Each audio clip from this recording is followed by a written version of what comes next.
Hello to everyone joining us on this webinar. We will get going very shortly. We'll just give people a few minutes to dial in and join us. In the meantime, it'd be great to get some insight into where people are joining us from. So if you could use the chat function to kind of type in and let us know where you're joining us from, that would be great. We tend to have sort of a lot of attendees from our Australian capital cities. We do get the occasional regional joiner, or we do get a few international as well. So it'd be great if you can let us know where you're joining us from today.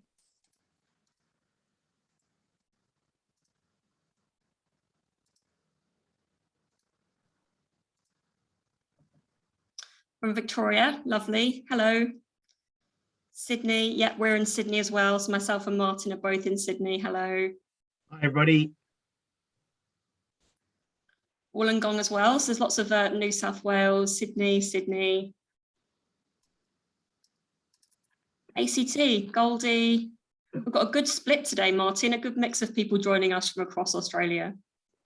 Excellent. And all those places that you mentioned, they sound so far away at the moment. They do for us. Beautiful. One day soon. One day soon. Yeah. Well, hello to everyone on the webinar. Thank you for joining us today. My name is Holly Baldwin, and I'm delighted to be joined today by Martin Bass, who's going to run us through just a short webinar on effective community and stakeholder engagement. Martin's been working in this field for a number of years. We're very lucky to have him with us today. He works with private companies as well as state and federal governments. I know he's doing a lot of work at the moment out in Western New South Wales with community and stakeholder engagement over there. This webinar will probably run for about 15 to 20 minutes content-wise, and then we will do a short Q&A session. So please, as we go along, if you have any questions, please pop them in either the Q&A or the chat function on your control panel, and we'll get to as many of those questions as we possibly can at the end. Without further ado, welcome, Martin. Hi, thanks, Holly, and hello, everybody. And yes, as Holly said, welcome to this webinar.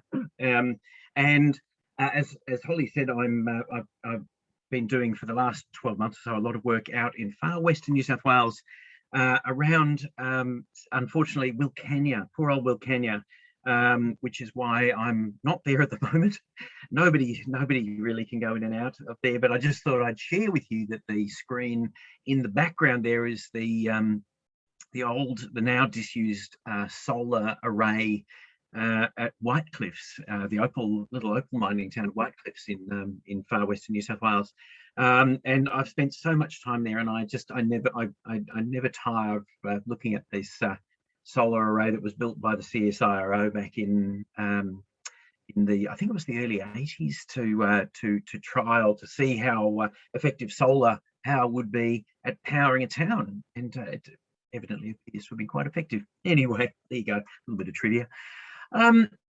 So yeah, what I wanted to do, I thought a good way to actually spend some time in this webinar is to look, just consider some of the key ingredients in good engagement, and also look at how the landscape is changing for engagement practitioners, because we definitely, I think, do need to take stock of these kind of things. What do we need to think about in terms of a changing world, and particularly in reference to different technologies? And I'll explain that as it comes as we come to that section. But then I also want to spend some time talking about what happens. What are the potential consequences of if we ignore the need to undertake not just engagement, but good, sincere and good sound engagement. So that's where I want to actually take us over the next 15 or 20 minutes. And then, as Holly said, we'll have some time for questions, and please throw all the questions at me that you like. Just very, very briefly, my background, I have a very long-standing background in local government. And I have been working for myself since about 2007. I work and very closely aligned with local and state government agencies, and have mainly around the community and stakeholder engagement field, and also sort of strategic planning, long-term planning, community planning, that sort of thing. And those two areas, of course, engagement and community planning go very much hand in hand. You can't do one without the other. Okay, so let's just have a look first at what might be the key ingredients, I think, to good engagement. The first absolutely is a strong set of principles, and I can't overstate the necessity for engagement practitioners and agencies as a whole to actually consider and think about and develop a good set of principles for engagement, because a strong set of principles are what ensures that engagement is conducted properly and ethically with due respect for not only your stakeholders and communities and such, but also the kind of outcomes from your engagement processes, and also in your project work that everybody wants to see. So there are, I kind of, the way that I actually approach principles myself are I'm looking at examining principles on two levels. Firstly, there is a set of principles always that are these overarching guiding principles that agencies and practitioners need to bear in mind, which is basically comes back to why do we do this? Why should we do this? And why do we need to do it well? Secondly, there is a set of principles, I think, which are equally as strong around the design, development, implementation of engagement. We do need principles, I think, to guide us in our development of engagement, our engagement practices and engagement projects and such. And that set of principles, I think, when we actually develop them and consider them, really kind of they sort of minimize the chances that our engagement just becomes a box ticking exercise, which all too often I've seen that happen, and I've seen it go drastically wrong when it's clear that engagement becomes something just a ticker box so that a project can be delivered, and that's where things tend to go wrong. We also, I think, need to engage in some very sound planning around our engagement. Again, all too often I have witnessed sort of bad outcomes emanating from engagement that has not been properly planned out and thought through. Sorry, the one that I actually missed out there completely is stakeholder identification. I went straight on to planning. And the thing about it is that, and I mean, that's sort of timely to actually see that, because stakeholder identification is one of the areas that is most lacking in planning, doing a thorough job of really, truly identifying stakeholders and having a good think through who they are and how we need to actually make contact with them. And the issue there becomes very much one of, if we don't do, and I'm sure anyone amongst you who has actually had any involvement in engagement, and this is a big thing, particularly in local government, is that we come to rely on the people that always come forward. There's always a group of people who are actually keen to get involved, and they're kind of passionate about community. They're passionate about particular issues. They want to be heard. They may have been a councillor, as an elected councillor previously. There are all sorts of reasons that motivate people, but there are what I call the usual suspects who always bring themselves forward. The whole issue there is that if we rely on the usual suspects to actually come forward and form our engagement base, we can in some ways tick a box and say, yes, we got, people did come to, we did get stakeholders involved in our engagement, but it's nowhere near the job that we need to have done. And identifying stakeholders is an absolutely critical part of that. It's only once we identify our stakeholders that we can understand, how to actually go and get them, make contact with them, and bring them to the table. That is just one area of the of planning that we actually need to consider. We need to consider so much in planning in terms of where engagement fits in an overall process. And if we look at engagement that needs to happen across the life of perhaps a project, we need to actually look at, where does engagement belong within the life of that project? And so planning, developing a good engagement plan will enable us to actually consider that. Methodologies is another one. There are a couple of things that really need to be considered around engagement methodologies. Firstly, depending on how big the project is that we're engaging on, I would always recommend that we use more than one methodology, because often when we limit ourselves or confine ourselves to one single methodology, we are only able to attract the people who are open to that method. And just to explain that, if we run workshops or shop fronts or that sort of thing, we're really going to engage people who might be able to actually get the time to attend those kind of meetings, or take time out from work or family or whatever to actually be part of that. Of course, there's a lot of people who can do that, who will be able to do it and believe that the project or the issue that's being engaged on is important enough to take that time out. But there will always be people who either cannot or will not get involved in actually going somewhere and being part of something. And therefore, in those kind of situations, we might look at using a survey that is perhaps accessible online, or in whatever form on social media, that sort of thing, to actually attract those people or enable people to participate. So the whole kind of what we're actually trying to do when we in our planning and when we engage in general is to have the broadest and the farthest reach that we possibly can have, to bring as many people as appropriate as we can into the fold to be part of what we're doing. Now, and the thing is, it's very easy to say, it's very difficult to do, which is why it comes back to all these areas that we really need to think about identifying stakeholders, about doing the planning, about the methodologies such as well. What methods are going to enable most people to have, the best say, or the meaningful input in what we're trying to do.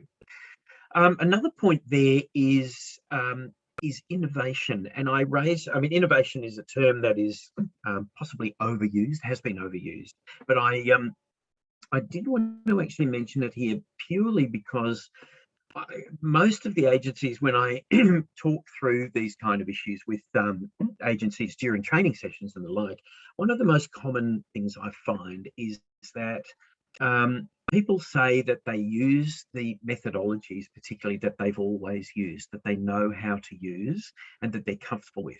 And I get that. I absolutely understand that, because engagement is more often than not our core business. It's not what we do. So one of the things that that I find as well is that people might be environmental planners, traffic engineers, infrastructure designers, and so on. Well, those people also have to be engagement practitioners, and this is what drives people back to using methodologies that they know and trust, because often they haven't got time or the headspace to actually think, well, how can we do this differently? How can we test the water with other methodologies and perhaps see what improvements we can make? Often people kind of are confined for many reasons, external reasons, to we'll just need to do what we've always done, because for us it's the most efficient and effective how it works. But innovation, when we have the opportunity, is still very very important to actually look at other methods of engagement. And in the course that I actually run with Informer, I do actually concentrate on a number of quite innovative methods of engagement, and they always elicit very interesting reactions. Some of them people have tried or have witnessed, but I remember in my own personal journey through sort of engagement and my own personal experience in being a practitioner, I was actually just happened upon a methodology once that someone else introduced me to. They asked me to come along and with an engagement thinking about a water catchment area. And the methodology that they used was so unbelievably eye-opening and effective, and I could see immediately what their benefits were, that I actually took that method and adapted it and used it for the next 3 or 4 years. It was pretty much all I did working in New South Wales local government with the arrival of a new piece of legislation back in 2010-11. And it was just, it was amazing. So if we open our eyes and open our minds to kind of innovation and different ways of doing things, we will often see some fantastic possibility. And also resources, very, very important to actually consider that if our agencies that we work with don't support engagement with the requisite resources, then it becomes all the more difficult, and our outcomes become, all the more sort of touch and go, uncertain. So they're just some of the key ingredients around engagement. What I want to actually talk about now briefly is changes in the landscape, the engagement landscape over the years. And I'm sure that, again, those of you who are either involved as practitioners or have had any, been party to any engagement, seen any engagement happen, will be aware of these issues. So firstly, the landscape has changed, I think, in regard to agency transparency and accountability. Over the last 10 or 15 years, public and private sector agencies have really had to work in a landscape of much greater accountability and much greater transparency. Private sector agencies, if you look at it, shareholders and all sorts of things, the ACCC and lots of agencies and processes and so on are around to ensure good practices and good principles apply to how we do business in the private sector and the public sector alike. So transparency and accountability is one that I have seen over the last, as I say, 10 or more years, that has really been front and centre in how how any agency does what it does.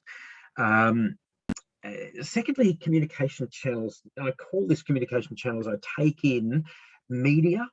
So mass media. The reach of the mass media is just getting further and further and further all the time, and it's very interesting to watch the situation unfolding with COVID in Wilcannia, for those of you who are aware of it, the far western New South Wales town, which is largely Aboriginal population, and I have been working out there for the last 12 months very closely with the Aboriginal communities in Wilcannia and surrounding towns, and very interesting to see the information that's coming out there now with my, I have a lot of connections, made a lot of friends, done a lot of work out there, spent a lot of time there.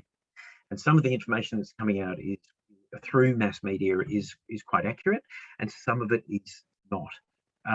But what it actually shows me is that, the media is the reach is getting further, and the scrutiny around media is getting, is sort of not there as it used to be. Around the content, the actual messages. And so from an agency point of view, that means we need to be careful. We need to be very careful that what we're doing is the right thing to do, that we are doing it with integrity, that we're involving people, we're including people in our decision making, in our the direction we're heading in as agencies that are delivering services, selling things, whatever it might be, that we're acting with integrity, and the perception is that we are accountable, that our operations and our decision making are transparent, and so on, because mass media is ever present, to a much greater extent than it used to be, as well as social media. And social media is now, I mean, look, I say this in my training courses. Suffice to say that the Arab Spring whole transformation of the Middle East when that started on Facebook. And that is pretty much all the evidence that we need to consider when we're looking at the power of social media. And one of the interesting, now I don't delve too deeply into social media in my training, because I don't. I believe social media is a good tool for communication. I don't believe it is a good tool for engagement. It is one tool, but it cannot be the only one. But anyway, look, we can have as much discussion as you want to have around this, because I know everybody has different experience and everybody has different ideas about it. But I think social media is something that many agencies are still learning how to actually come to terms with it and how to use it properly. The third point there, changes in the landscape, is I call it entitlement. You know, when we actually talk about concepts of people's entitlement, people are entitled, it's often in a negative context. And I want to say at the outset, this is not in a negative context, but what I actually want to say here is that people, consumers, be they ratepayers, be they taxpayers, be they purchasers of goods and services and so on from the private sector, are increasingly aware of their entitlements, that you know, to fairness, to equity, to access to services, to you know, goods and services that you know, are reliable, that work, that you know, are delivered and provided as promised. And that sense of entitlement is growing ever stronger, and people have a sense of their own, a greater sense of their own power to actually speak out if what they're getting is less than what they were promised or what they were told about. And this is something where we need to be very careful as well. So the reason I raise these issues is that engagement is a very, very powerful tool in addressing all of these issues. Engagement addresses the whole, is a powerful tool in addressing our transparency and accountability, in addressing people's entitlement, because what we're doing when we engage properly is we're bringing them properly into the fold and saying, participate, be part of our decision making, our direction setting, and the like. And it's also addressing the communication, the issues, because we are providing people with direct opportunities to be with us and not relying, and we are giving messages directly rather than relying on mass media, social media, that sort of thing, to actually interpret our messages and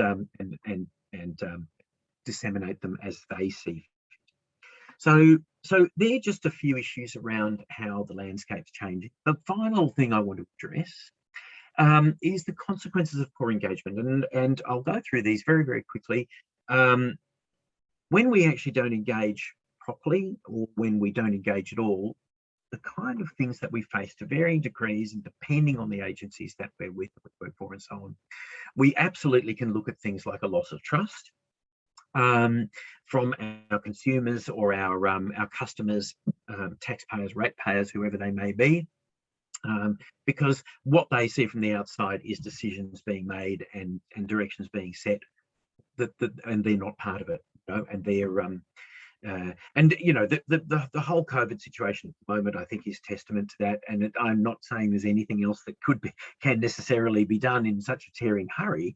But I live in one of these Sydney areas of concern, and a whole lot of decisions get made about you know, the way that we live and the way that we have to live and so on. And after a while, you can see the disquiet around that growing, you know, and arbitrary decisions get made to protect people and their health and so on. And I say again, I'm not saying that it can be done or should be done in this situation any differently.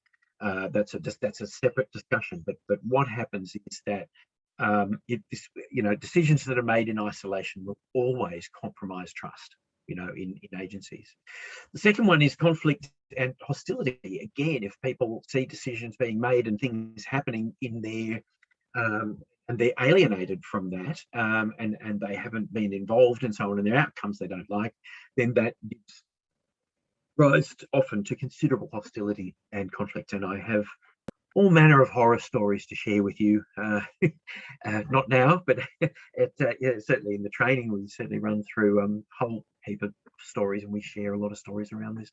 Again, the impact on efficiencies can be huge. We do often have to stop the clock, go back to the beginning and restart processes. And I have been witness to this involving millions of dollars of either wasted money or wasted project, funds and so on, having to reinvent, redevelop, recommence projects, redesign things. So engagement is very, very much these days linked to organisational or agency efficiencies. A lack of engagement or improper engagement can also deny us opportunities that we would otherwise have. It would deny us some, greater thinking in terms of the people we involve, all manner of things. But engagement does present a host of opportunities in terms of how we do what we do and the outcomes we're looking for. And the next point there is inappropriate project outcomes. And again, all of these are interlinked. I mean, inappropriate project outcomes can most definitely lead to inefficiencies, greater expenditure that's required, wasted money, wasted time, so on. And a whole lot of legacy issues. If we don't do it now, we set up. If we don't do it right now, the relationships and the engagement, we set up legacy issues for those in the future. Within our organisation, because we actually act either passively or actively to diminish trust, to diminish relationships, or let relationships go. We ignore them, and we don't give them due regard, and that leaves a host of legacy issues for people who will tread in our footsteps afterwards to actually pick up and then have to work at repairing and addressing, because we haven't paid attention to it now. Okay, I am worded out. I think we're pretty much coming up to time, and we do want to leave some time for questions now. So what I'm going to do is hand back to Holly to take it from here and just talk a little bit about the course, and then we'll take some questions. Lovely. Well, thank you so much, Martin, for that. It was definitely very insightful with a few tidbits that people can take away. Please do stay on the line and use that chat function if you have any questions. We'll get to Q&A very shortly. We do have the Effective Community and Stakeholder Engagement course coming up with Martin in September. Don't worry too much about taking all this information down, as we will send out an email to all attendees post-webinar. We're delighted, though, to offer people on the line today a 10% discount. So please do get in touch with us. You can email us at training@informa.com.au, or we'll obviously have all our contact details in the email. Martin does also work with us to kind of customize courses, and we can run them in-house. So if you have a team who you think would benefit and you might want to look at some customized training, again, let us know and we will be in touch. So yes, Q&A. We have had somebody say some great nuggets here. Will the webinar recording be made available? Yes, it will. So yes, we will send over an email in the coming days with a recording and some more information as well. So thank you very much for that question. I have had one come in here privately, Martin, that says, I'm new to engagement and a lot of our planning documents and templates were for the pre-COVID face-to-face world. Do you have any recommendations on how to look at this from a virtual perspective? Yeah, look, not as such, not at the moment, because the COVID landscape has changed so much and so quickly. So when you actually consider what happened last year, the first half of last year, the world just basically stopped. For the first, probably from February to early March to around about June, July, I think, as far as I recall. Then everything opened up. And it's only with this Delta strain rearing its ugly head that we actually now are kind of having to think about this all again. So look, yeah, what that means is that no, I certainly haven't had any time or space to actually be thinking at all about life and engagement in inside the COVID in the COVID room. But it is probably, it may well be a question that we need to consider. I think the way that people are talking at the moment, though, very much is about just, the unlocking, and being life in an unlocked world once we get vaccinated and such. So, look, suffice to say there that there really hasn't. I haven't had personally an opportunity to do that. I've been very, very busy out in the far west of New South Wales over the last 12 months, as Holly said, and it's really only in the last couple of months that this COVID situation has impacted, and everything is on hold because technology, looking at this environment, at the COVID environment, when working with a community out in the far west, they cannot, they just can't manage any engagement online. The telecommunications out there are bad, and as one of the things that you need to think about in terms of any online engagement is who are you cutting in and who are you cutting out with your engagement, because still not everybody actually either has access to or desires to use or is able to use this kind of technology, and people, there's a myriad of people who just don't have access to this, and some of the people that we may consider are kind of people with disability, people who are very limited in terms of personal finances and so on, if they just can't afford the technology. Other people from non-English speaking backgrounds. So there are a host of new things that need to be considered if we look at this kind of potential for this kind of online engagement. We actually need to give huge consideration to the kind of people who we're cutting out by doing that. But anyway, look, big subject for discussion for sure. Yeah, definitely. Thanks, Martin.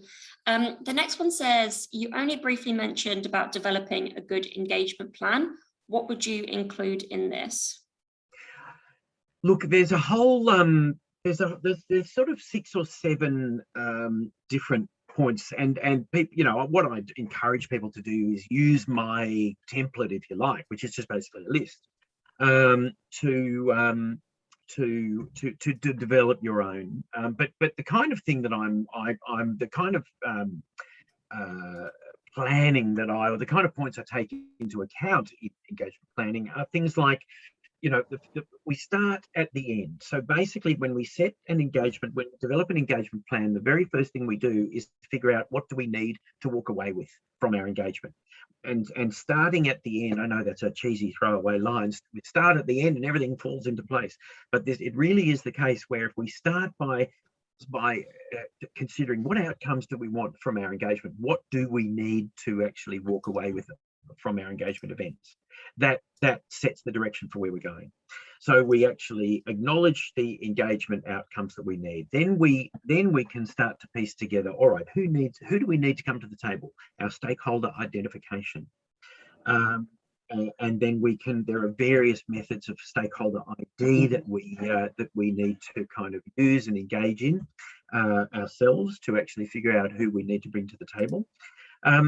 Then we start to, once we do the stakeholder ID, we can start to consider any potential baggage, any issues, any agendas that our stakeholders might bring to the room, bring to the table with them, because we actually need to take stock of them as well and be prepared for what people want to talk about as well. How do we actually include that? Or if they want to bring any conflict or hostility in the room, we need to be prepared for that. And it's only identifying and understanding our stakeholders that we are actually able to come to terms with, or we're able to think about, okay, they're going to be happy, but they're not going to be happy, and here's how we need to prepare ourselves.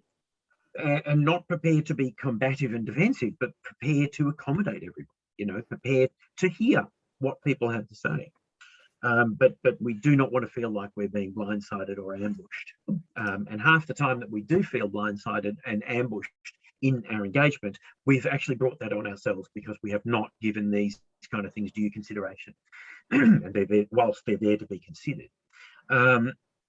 Then the next stage is considering what methodologies. Once we've identified our stakeholders, then we can start to determine what methodologies we can actually use to give people the best opportunities to participate.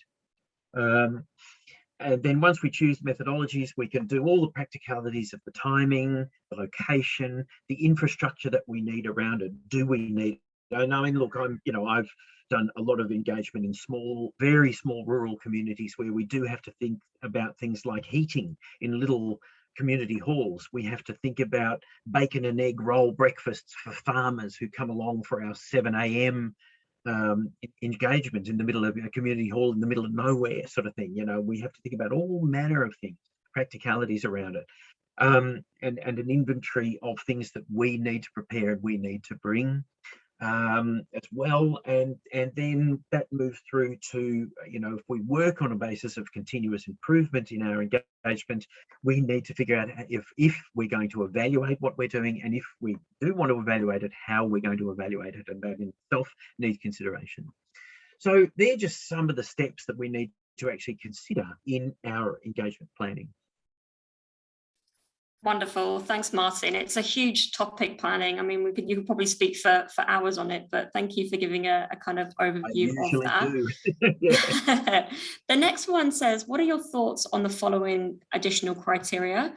And then it says timing of messaging, when to communicate a message.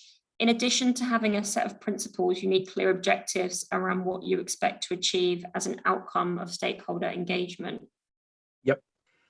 So timing, yes, timing is most important, because timing is critical, because we want people to actually understand what we're trying to achieve, but we do not want to, we've got to figure out who we're trying to, again, so much comes down to identifying our stakeholders, because we want to kind of capture people's interest and attention, and for them to see, oh, there's an invitation to attend or to sign in, or fill out a survey or whatever. We want to give them enough time to actually fit this in their schedule, but not so much lead time that they actually wind up forgetting. So timing is most important in the whole thing. And sorry, what was the question about messaging? The second part of that? Oh, Holly, you're muted. Oh, yeah. It said, in addition to have a set of principles, you need clear objectives around what you expect to achieve as an outcome of stakeholder engagement. Look, well, in that, I would simply come back to that being the first point in the engagement planning. Look, engagement, I think, is born of, other than the principles, which, these high-level principles around the why agencies should engage and why they should engage with integrity, and then principles around implementation. Engagement is, I think, it needs good practical thinking. So when we're actually thinking about the objectives, build that into our planning, because it's only once we actually recognize or discuss or bring to the surface what are we trying to achieve, the objectives, that we can then plan everything else. Then, it's only when we're actually looking at the objectives that we start to actually be able to think about who the stakeholders are that we need to bring into the fold for this, and so many of the other kind of planning decisions that we need to actually, planning kind of steps and decisions that we need to actually go through. So yes, objectives are critical, but you see, a set of principles doesn't necessarily, won't change. Objectives will change. The objectives need to be adaptable to the job we're trying to do, to the project we're trying to develop, the service we're trying to design, that sort of thing. So keep your objectives adaptable and flexible, and apply your objectives your thinking around what objectives you're trying to achieve.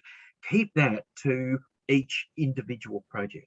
Otherwise, objectives is perhaps just another name for principles, high-level principles, because we could sort of describe, transparency and accountability as an objective, but it's also a principle. So, it might be a tomato kind of situation, in terms of, like, if I describe principles as the why agencies engage at the highest level, as maintaining transparency and accountability, efficiency in agency outcomes and that sort of thing, then they are also objectives. So yeah, a lot of it's about language. Yeah, that was a great question. Timing is so critical, especially when it comes to messaging. So thank you for that question. We don't at the moment have any more questions, and we probably do have time for one or two more. So if anyone does have any questions, please do pop them now into the chat function, or you can also use the Q&A. We've probably got, as I mentioned, a few more minutes. So if you do have any questions, please do pop them in now.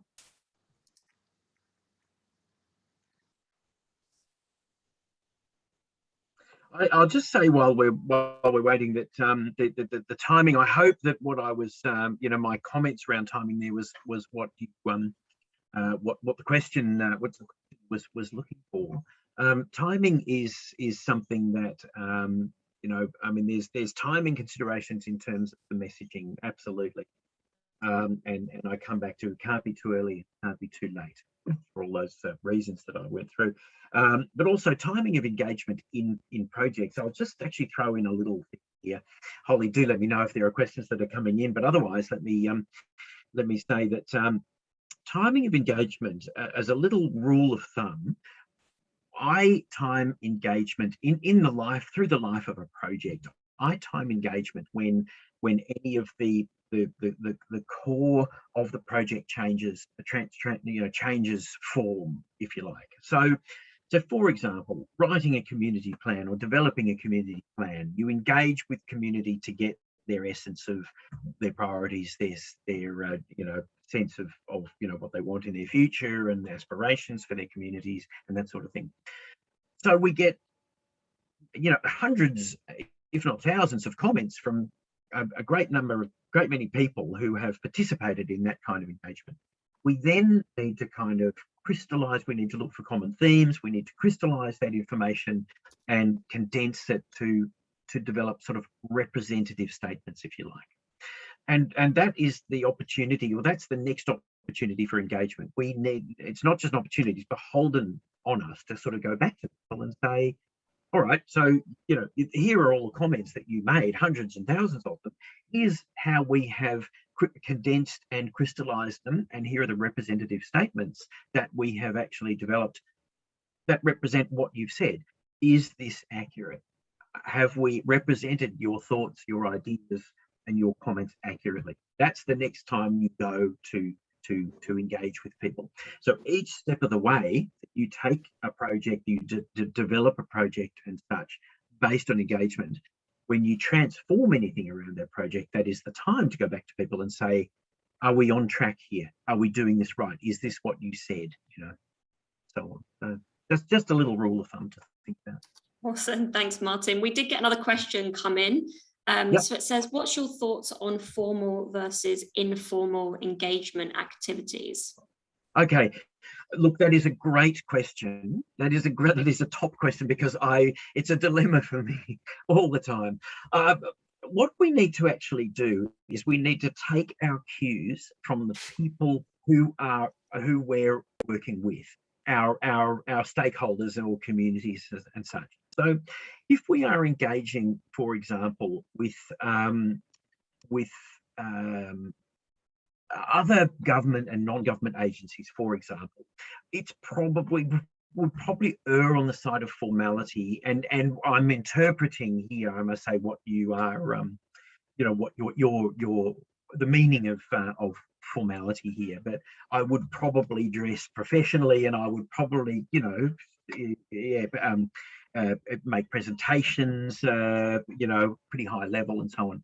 Mixing with community is a very different thing, though, and other stakeholders, because you do not want to either scare them, and you do not want to give them an idea that you are so kind of alienated from them, that you're from a completely different planet.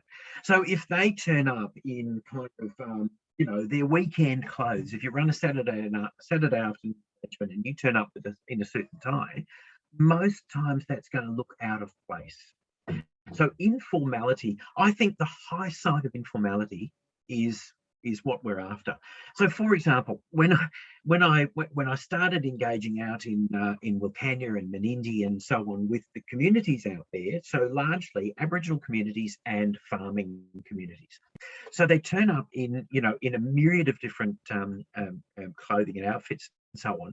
And I said to the general manager of the council there, how do you want us to dress? What is appropriate here? I took my cues from somebody there who I was firstly from how I was working for, and secondly who was familiar with the how to actually do this. And he said, look, no tie, which is good because I don't own one. No, just smart casual, that sort of thing.